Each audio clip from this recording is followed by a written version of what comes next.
और अपने बाकी मेहमानों को आमंत्रित करते हैं। हमारे साथ certified financial planner Vishwajeet Parashar और ऑप्टिमा मनी मैनेजर्स के एमडी पंकज मटपाल जुड़ गए हैं। आप दोनों का स्वागत है। और हमारे पहले दर्शक फोन लाइन पर हमारे साथ क्या हैं? प्रदीप कुमार जी। प्रदीप जी, अपनी टीवी की आवाज़ बंद कर देंगे और मुझसे फ़ोन पर बात करेंगे। प्रदीप कुमार जी। आपका सवाल पूछिए। बिल्कुल मैडम, मेरा सवाल। टीवी की आवाज़ बंद कर दीजिए सर पहले तो।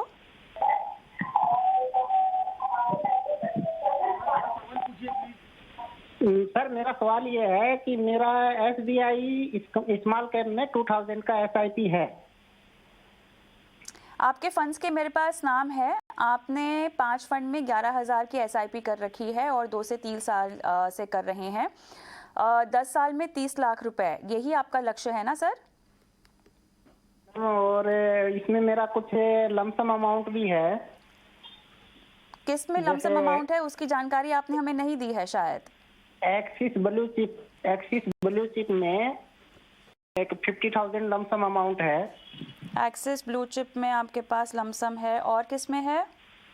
और ये टाटा डिजिटल इंडिया, उसमें कितना लमसम है?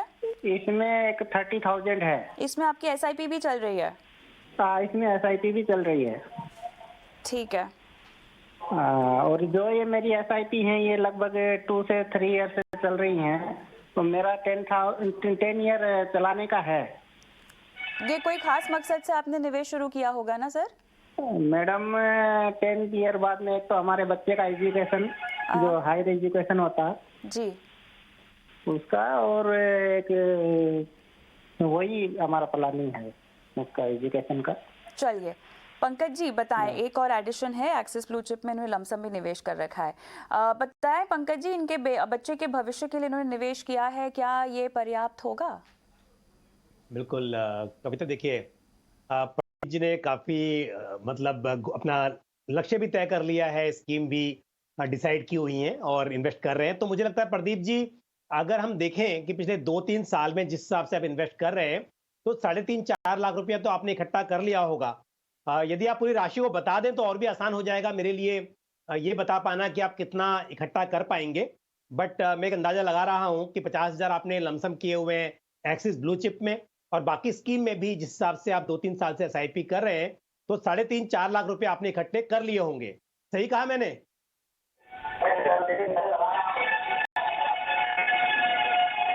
इनको सुनाई नहीं दे पा रहा है पंकज जी, आप फिर भी सलाह दे दीजिए सभी सिनेरियो में। बिल्कुल। ओके, तो इस हिसाब से देखिए, अगर आपने इतने पैसे इकट्ठे किए हुए हैं और 11,000 रुपया आप रेगुलरली निवेश करेंगे हर महीना, तो मेरे हिसाब से 30 लाख नहीं बल्कि 35 लाख के आसपास इकट्ठे हो जाने चाहिए, अगर हमें 10 साल में 12% की कंपाउंडेड एनुअल ग्रोथ रेट मिलती है। और लंबे समय में इस तरह के फंड से आप 12% का CAGR एक्सपेक्ट कर सकते हैं। तो ये टारगेट तो अचीव हो सकता है, लेकिन क्योंकि आपके पास में लार्ज कैप में निवेश ज्यादा है, SBI ब्लू चिप फंड भी है, एक्सिस ब्लू चिप फंड भी है, तो मैं कहूंगा कि आप SBI ब्लू चिप फंड से अगर मतलब उसमें से SIP बंद कर दें और उसकी जगह पर एक मिड कैप फंड ऐड करें, चाहे तो आप SBI मिड कैप फंड को ऐड कर लें, आप वो भी सही है, या फिर PGIM India mid cap opportunities fund, उसे भी आप कंसिडर कर सकते हैं। तो एक मिड कैप फंड को ऐड करें, एक ब्लू चिप फंड, एक equity fund, large cap equity fund को आप कम करें। और एक बात जरूर ध्यान रखें कि अमाउंट तो 30 लाख या उससे थोड़ा अधिक बिल्कुल इकट्ठा हो सकता है, लेकिन हमेशा जब लॉन्ग टर्म की फाइनेंशियल प्लानिंग करें, गोल को कैलकुलेट करें, तो इन्फ्लेशन को जरूर ध्यान में रखें। तो मुझे उम्मीद है कि इन्फ्लेशन के साथ आप 30 लाख रुपए का टारगेट लेकर चल रहे हैं और वो शायद आसानी से अचीव हो जाएगा। चलिए आगे बढ़ते हैं और अगले दर्शक का सवाल मैं लेती हूँ। कृष्ण राव जी फोन लाइन पर हैं? Yes sir, yes ma'am. नमस्कार, कैसे हैं? नमस्कार मैम, बस बढ़िया हूँ मैम। बताइए सर, क्या सवाल है?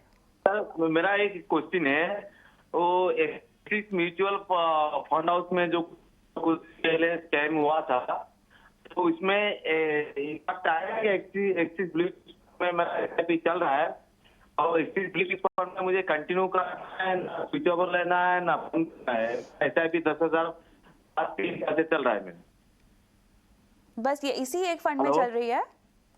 हाँ यस मैम, एक ही फंड में चल रहा है मेरा SIP, लास्ट ठीक। 3 साल में चल रहा है। ठीक। और ये अभी जो 1 महीना पहले की 2 महीना पहले कुछ स्कैम हुआ था एक्सिस म्यूचुअल फंड हाउस में, समझ गए। इसलिए मुझे डर लग रहा है ये फंड अभी कंटिन्यू करूँ ना बंद कर दूं ना switch over to other fund. Please चलिए। सजेस्ट। विश्वजीत जी, इनकी चिंता कितनी बेवजह है या कितनी वाजिब है? जी बिल्कुल, बहुत सारे निवेशकों को ये कंफ्यूजन हुआ था कि जब एक्सिस म्यूचुअल फंड में एक स्कैम हुआ तो लोगों को लगा कि कहीं पैसा डूब ना जाए, बट ऐसा बिल्कुल भी ठीक नहीं है, क्योंकि सेबी जो हमारा रेगुलेटर है, म्यूचुअल फंड्स को रेगुलेट करता है, बहुत ही मतलब शार्प है और बहुत ही क्विक एक्शन लेते हैं।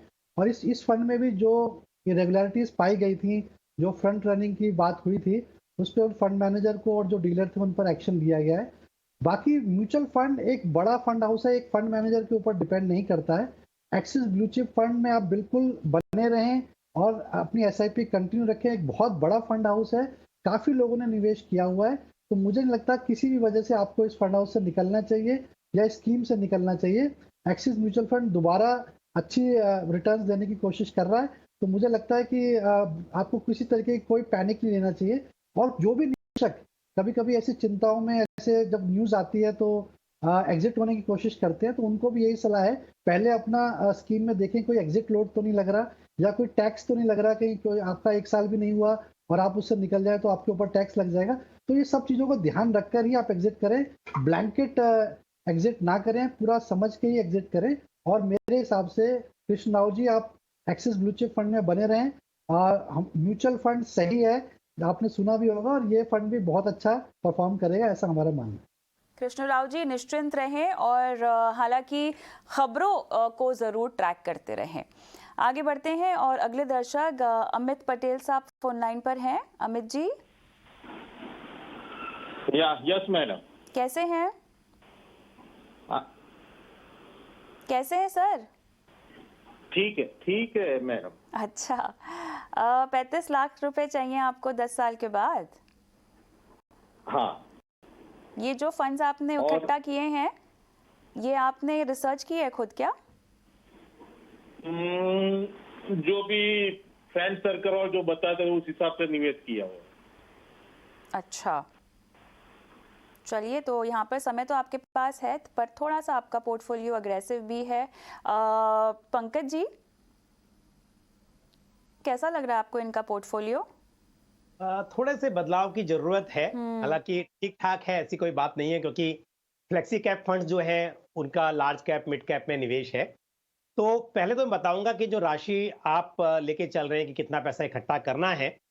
अमित देखिए, आप क्योंकि ऐसा कह रहे हैं कुछ स्कीम में 2 साल से, कुछ से 3 साल से आप SIP कर रहे हैं, तो कुछ पैसा आपने इकट्ठा भी किया होगा। और म्यूचुअल फंड्स में रिटर्न्स जो है वो गारंटीड तो नहीं होते हैं, लेकिन इक्विटी फंड से हम एक एवरेज मान के चलते हैं कि अगर 10 साल का नजरिया आपका है तो करीब 12% का कंपाउंडेड एनुअल ग्रोथ रेट आप एक्सपेक्ट कर सकते हैं। तो उस रेट पर यदि मैं कैलकुलेट करूं तो करीब 29 लाख रुपए आप इकट्ठा कर सकते हैं 13,000 रुपया महीने की निवेश से, और आपका लक्ष्य है 35 लाख का। तो ऐसे में यदि पहले से ही आपने करीब 1.5-2 लाख रुपए इकट्ठे कर लिए हैं, तो फिर कुछ आपको बदलाव की जरूरत नहीं है। आप इसी 13,000 रुपया महीने के साथ अपना टारगेट अचीव कर सकते हैं। अदरवाइज थोड़ी सी राशि आपको बढ़ानी होगी। दूसरा सवाल है स्कीम को लेकर। तो स्कीम में मैं कहूंगा कि HDFC टॉप 100 फंड जो है आपके पोर्टफोलियो में, उससे आप एग्जिट कर दें, उसमें SIP बंद कर दें, और उसकी जगह पर आपके पास, क्योंकि स्मॉल कैप फंड नहीं है, जो आपके पास में फ्लेक्सी कैप फंड्स हैं, उनका इन्वेस्टमेंट भी मेजरली लार्ज कैप में है या मिड कैप में है, और साथ ही जो आपके पास फोकस फंड है उसका निवेश भी लार्ज एंड मिड कैप में है। तो स्मॉल कैप आप एक ऐड कर ले, आपके लिए ICICI prudential small cap fund या कैनरा रोबिको स्मॉल कैप फंड, इनमें से आप किसी भी स्मॉल कैप फंड को चुन सकते हैं।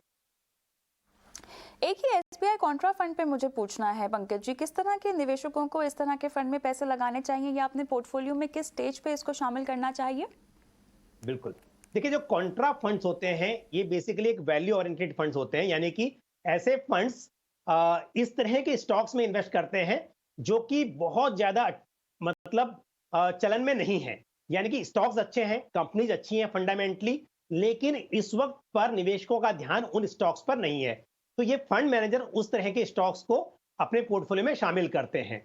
तो अब जिस तरह का इस टाइम पर समय है कि काफी वैल्यूएशन अट्रैक्टिव हो गई है बहुत सारे स्टॉक्स में, तो ऐसे समय में वैल्यू फंड्स में या कॉन्ट्रा फंड में निवेश करना सही रहता है। लेकिन स्पेशली यदि कॉन्ट्रा फंड की बात करूं तो एक बात जरूर समझनी चाहिए, यदि फंड मैनेजर जो ये मान के चल रहे हैं कि इस तरह के फंड में, इस तरह के स्टॉक्स में बाकी फंड मैनेजर्स का या निवेशकों का ध्यान नहीं है और ये अच्छा करेंगे, अगर वो बात सच में सही साबित होती है तो डेफिनेटली अच्छे रिटर्न्स पाए जा सकते हैं। अदरवाइज काफी समय तक ऐसा होता है कि वो अच्छी कंपनीज ऐसे ही चलती रहती हैं, उनमें ग्रोथ नहीं आ पाती है, तो ऐसे में काफी समय तक इन्वेस्टर्स को रिटर्न्स नहीं मिल पाते हैं। लेकिन क्योंकि इनके पोर्टफोलियो में एक ही फंड है जहां पे एसआईपी कर रहे हैं, तो मेरी सलाह होगी कि आप एसबीआई कॉन्ट्रा फंड में अपने निवेश को जारी रख सकते हैं। चलिए, बहुत बढ़िया। उम्मीद करते हैं कि अमित जी आपको सलाह समझ में आ गई हो। भवेश मेहता साहब फोन लाइन पर हैं और इन्हें सॉवरेन गोल्ड बॉन्ड पे सवाल पूछना है। मेहता साहब, पूछिए सवाल। मैडम, मेरा सवाल ये है कि मैंने last year gold bond purchase किया था 2732 के भाव पे। अभी जो नया बॉन्ड का इश्यू आ रहा है वो 5091 पे आ रहा है, जबकि मेरा जो बॉन्ड है उसका भाव उसके 4700 के आसपास ही चल रहा है, तो क्या डिफरेंस क्यों है? चलिए, बहुत बढ़िया। विश्वजीत जी, आप पहले मेहता साहब को समझाइश दे दें, उसके बाद जो ताज़ा इशू खुला हुआ है उस पर भी दर्शकों को जानकारी दे देंगे। जी बिल्कुल, देखिए सोवरियन गोल्ड बॉन्ड जैसा कि ये प्रोडक्ट है, ये 8 साल के लिए प्रोडक्ट है, मैच्योरिटी पीरियड इसकी 8 साल के बाद है, तो एक लॉन्ग टर्म प्रोडक्ट है और इसका फायदा जब ही होता है जब आप 8 साल के लिए बने रहते हैं, क्योंकि आपको 2.5% के करीब इंटरेस्ट मिलता है, जो कि 6 महीने में, हर 6 महीने में आपको बैंक में ट्रांसफर हो जाता है और आपको कोई टैक्स नहीं लगता, यानी कि कैपिटल गेन टैक्स वगैरह कुछ नहीं लगता 8 साल की मैच्योरिटी के बाद। तो ये प्रोडक्ट बनाया ही लॉन्ग टर्म के लिए है। जो ट्रेडिंग प्राइस देख रहे हैं भावेश जी, वो रिफ्लेक्ट नहीं करेगी। जब आप 8 साल बाद मैच्योरिटी करेंगे तो आपको उस दिन जो गोल्ड का प्राइस होगा उसके उसी प्राइस पे आपको मैच्योरिटी मिलेगी, तो आपको किसी तरीके की कोई चिंता नहीं करनी है। अगर आप 5 साल या 8 साल तक के लिए बने रहते हैं, क्योंकि 5 साल के बाद भी आप बेच सकते हैं, लेकिन 8 साल तक बने रहते हैं तो आपको एग्जैक्टली जो स्पॉट मार्केट होगा गोल्ड का, उसी वही प्राइस आपको उस दिन मिलेगा। ये ट्रेडिंग प्राइस जो आप देख रहे हैं वो इसलिए आपको कम लगता है क्योंकि जब मार्केट में ये क्योंकि ये ट्रेडेबल है और मार्केट में जैसे सेकेंडरी मार्केट में जब लोग बेचने जाते हैं तो इसकी कोई ज़्यादा चाल नहीं होती है, बहुत सारे लोग इसको खरीद बेच नहीं करते हैं। तो डिमांड एंड सप्लाई जो होती है फोर्सेस, वो इस पर वर्क करती हैं, इसकी वजह से ये थोड़ा डिस्काउंटेड प्राइस पे आपको दिखाई दे रहा है। और डेट मार्केट में भी अगर आप देखें तो इसका ट्रेडिंग वॉल्यूम बहुत कम है। मैं देख रहा था कि एक दिन का वॉल्यूम केवल 17 बॉन्ड ही खरीदे बेचे गए, यानी केवल 80,000 रुपए का खरीद बेच हुआ। तो क्योंकि ट्रेडिंग वॉल्यूम बहुत कम है और सेकेंडरी मार्केट में डिमांड एंड सप्लाई की वजह से इसका प्राइस थोड़ा डिस्काउंटेड लगता है, तो आपको ऐसा लग रहा होगा कि ये काफी सस्ते में। लेकिन जब आप इसको 5 साल या 8 साल के बाद आप बेचने जाएंगे बॉन्ड को, तो आपको उस दिन की जो गोल्ड की प्राइस होगी वही मिलेगी, प्लस जो 8 साल आप 2.5% इंटरेस्ट लेते रहे वो भी आपको मिलता रहेगा, जो कि आपको और 8 साल के बाद कोई भी आपको कैपिटल गेन टैक्स भी नहीं देना है। तो ये तीनों फायदे इसमें हैं, इसलिए ये प्रोडक्ट काफी अट्रैक्टिव है। अभी दोबारा से ओपन है ये मार्केट में, जो आपने रेट बताया 5,000 रुपये, 51 रुपये के हिसाब से, और 50 रुपये का डिस्काउंट भी है अगर आप ऑनलाइन खरीदते हैं। तो सारे फायदे हैं इसमें सोवरेन गोल्ड बॉन्ड में, जो मैंने आपको बताया 2.5% का ब्याज हर साल, और कैपिटल गेन टैक्स भी नहीं लगेगा आपको, और 8 साल के बाद वही एप्रिसिएशन मिलेगा जो उस दिन का गोल्ड प्राइस होगा। तो और आपको कोई डर नहीं है क्योंकि ये बॉन्ड में है। जो मुझे पूछना है वो ये है कि अब अगर किसी को पुराना इशू खरीदना हो तो वो किस कीमत पर मिलेगा, जिस कीमत पर वो इशू लॉन्च हुआ था, या सोने की कीमतों में उतार चढ़ाव के मुताबिक उस इशू का प्राइस भी एडजस्टेड होगा अगर किसी को पुराना इशू खरीदना हो? जी, पुराना इशू एक्सचेंज ट्रेडेड मार्केट में खरीद सकते हैं, लेकिन इसकी कोई बहुत ज़्यादा डिमांड एंड सप्लाई नहीं रहती है, तो कभी कभी डिस्काउंटेड प्राइस पे मिलता है, क्योंकि वो मार्केट फोर्सेस वर्क करती हैं।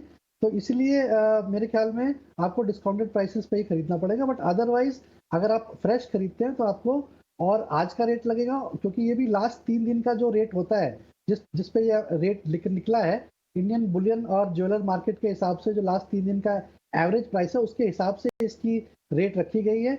और जब बेचने जाएंगे 8 साल के बाद जो प्रोडक्ट जिसके लिए बनाया गया है लॉन्ग टर्म के लिए, तो आपको सेम गोल्ड प्राइस जो उस दिन मार्केट का होगा वही मिलेगा। चलिए आगे बढ़ते हैं और हमारे साथ नितिन खान से दर्शक फोन लाइन पर हैं। सर नमस्कार। नमस्कार मैडम। पूछिए सर, बेटी की हायर एजुकेशन के लिए आपने पोर्टफोलियो बनाया है, कहाँ भेजना चाहते हैं हायर एजुकेशन के लिए? एक्चुअली मैंने अभी टैक्स सेविंग के लिए 3 म्यूचुअल फंड सिलेक्ट किए थे। हाँ जी, उसमें 2000 का मेरा SIP है ईच म्यूचुअल फंड में। तो आपने बस टैक्स सेविंग के लिए ये 3 फंड्स को चुना है, इसके अलावा भी आपका म्यूचुअल फंड का पोर्टफोलियो है कि नहीं है?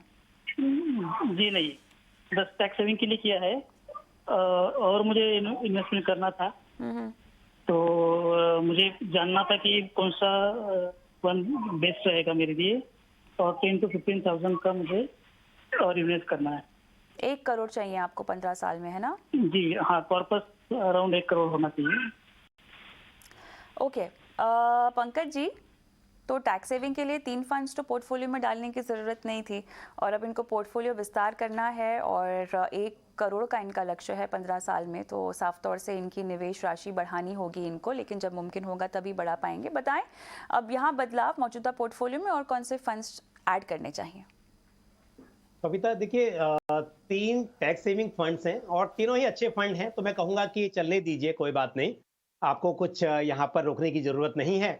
और इन्वेस्टेड अमाउंट है वो तो वैसे ही पता है कि 3 साल का लॉक इन होता है, और SIP के जरिए निवेश किया हुआ है तो हर नया इन्वेस्टमेंट 3 साल के लिए लॉक हो जाएगा, तो यहाँ पर तो आप बने रहिए। लेकिन जैसा नितिन जी आपने कहा कि 10 से 15,000 रुपये महीना निवेश आप बढ़ा सकते हैं, और क्योंकि 15 साल में 1 करोड़ रुपये इकट्ठा करना है, 12% के रेट से मैं कैलकुलेट करूं तो आपको 21,000 रुपया निवेश करने की जरूरत है।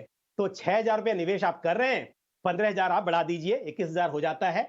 आपका टारगेट ये पूरा होने की पूरी उम्मीद है, और पहले से जो पैसा आपने इकट्ठा किया हुआ है वो भी उसमें और इन्वेस्टेड रहेगा, तो शायद अमाउंट थोड़ा और भी बढ़ सकता है। अब रही बात स्कीम की, तो मैं कहूंगा कि एक डाइवर्सिफाइड पोर्टफोलियो बनाइए आप, इक्विटी का लंबा नजरिया है आपका। ICICI prudential value discovery fund, इसको अपने पोर्टफोलियो में शामिल कीजिए। साथ ही एक mid cap fund PGIM India mid cap opportunities fund, इसे कंसिडर कर सकते हैं।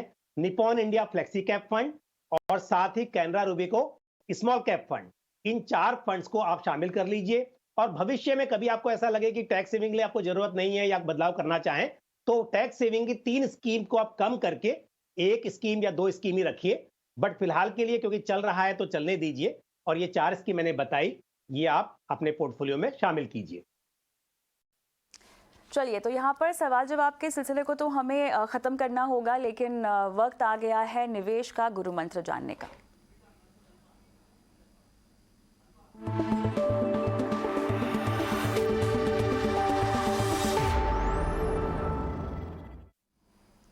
चलिए, तो विश्वजीत जी बताएं, योग दिवस पर आपने एक खास निवेश मंत्र दिया है, बताएं। जी बिल्कुल, जैसा आपने बताया कि आज योग दिवस है, तो एक आसन होता है जिसको कहते हैं हनुमान आसन। आज ट्यूसडे भी है, मंगलवार भी है, तो ये जो आसन है मैम, इसको प्रैक्टिस करनी पड़ती है, तभी आप इसके मास्टर बन पाते हैं। मेरा ये मानना है कि जब इन्वेस्टिंग है उसके लिए भी आपको सेम कमिटमेंट और डेडिकेशन रखनी पड़ती है, और अगर आपको इन्वेस्टमेंट में सफल होना है तो लॉन्ग टर्म और कंसिस्टेंसी अप्रोच रखनी पड़ती है, तभी आप इन्वेस्टमेंट्स के मैक्सिमम रिटर्न्स रीप कर पाएंगे, ले पाएंगे। तो consistency and long term approach एक गुरु मंत्र है, और ये जैसे कि ये आसन को मास्टर करने के लिए आपको डिसिप्लिन और कमिटमेंट चाहिए, ऐसे ही इन्वेस्टमेंट में भी आपको कमिटमेंट और डिसिप्लिन रखना पड़ेगा। पंकज जी। कविता देखिए, वैसे तो मैं जो बताने जा रहा हूँ ये कोई ऐसा नहीं कि अभी के लिए एप्लीकेबल है, लेकिन आजकल मार्केट में काफी गिरावट है, तो ये बहुत ही इंपॉर्टेंट हो जाता है समझना कि कई बार जब बहुत कोई चीज सस्ते में मिलती है तो लालच बहुत आता है और लोग फंस जाते हैं उस लालच में। तो ऐसा नहीं है कि चाहे वो स्टॉक हो या म्यूचुअल फंड की NAV हो, यदि वो बहुत गिर गई है तो इसका मतलब वो अच्छी ही है। कोई भी अच्छा इन्वेस्टमेंट एक रीजनेबल प्राइस पर बाय करना सही है। वनस्पत की आप कोई पुअर इन्वेस्टमेंट बहुत ही सस्ते दामों पर बाय कर रहे हैं, तो लालच में ना आए। डेफिनेटली मार्केट नीचे आया है, ऐसे में आपके पास चाहे लार्ज कैप फंड्स हो, लार्ज कैप स्टॉक्स हो या अच्छे फंड्स हो, वो अच्छे प्राइस पर मिल रहे हैं, उसमें जरूर इन्वेस्ट करना चाहिए, लेकिन सिर्फ ये सोचकर कि कोई चीज बहुत ही सस्ती मिल रही है इसके लिए बाय करना शायद आपके लिए नुकसानदायक भी साबित हो सकता है। तो हमेशा ध्यान रखें कि अच्छी चीज बाय करें सही प्राइस पर। चलिए, बहुत ही बढ़िया निवेश के गुरु मंत्र हमारे दोनों ही एक्सपर्ट्स ने आज दिए हैं। इसी के साथ आप दोनों का ही धन्यवाद, समय निकाला और दर्शकों को गाइड किया। और आज के इस शो में मुझे भी इजाज़त है, लेकिन इस वादे के साथ कि जो नंबर हम आपको बताने वाले हैं उस नंबर पर आपके सवाल हम तक पहुंचते रहेंगे। व्हाट्सएप नंबर है, जल्दी से नोट कर लीजिए और अपने सवाल हमें यहाँ भेजिए। नमस्कार।